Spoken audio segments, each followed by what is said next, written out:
आमची सगळ्यांची जेवणं झाली होती। आईंना आज जेवण करायला यायला उशीर झाला होता। अर्णवच्या आतून कॅरम त्यांना दिला होता, तोच तो काढून बसला होता। माझ्या मामाच्या मुलाचं लग्न आहे, त्यासाठी मी ब्लाऊज शिवायला टाकला होता, घेऊन आले होते, पण आणखीन घालून पाहिलं नाही। वरून तर छान दिसतोय, शिवलेला मटका गळा काढला होता। तर माहेरी जायचे म्हटलं की वेगळीच ओढ असते, तर माझी हळूहळू सगळी तयारी चालू आहे। तर ब्लाऊज साडी तर रेडी झाली।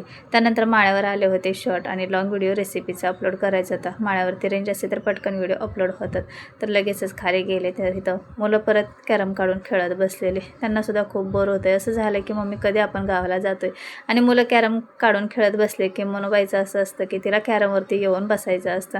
त्यानंतर लहान नंदीचा मुलगा पण आला होता, तर त्यांचं कॅरम खेळायचं चाललेलं आणि मनूचं लक्ष होतं कॅरमवर येऊन बसायचं। हळूहळू तिचा प्रयत्न होताच की कॅरमवरती येऊन बसायचा। शेवटी ती येऊन बसलीच, पण पोरं काय तिला बसू देतात काय।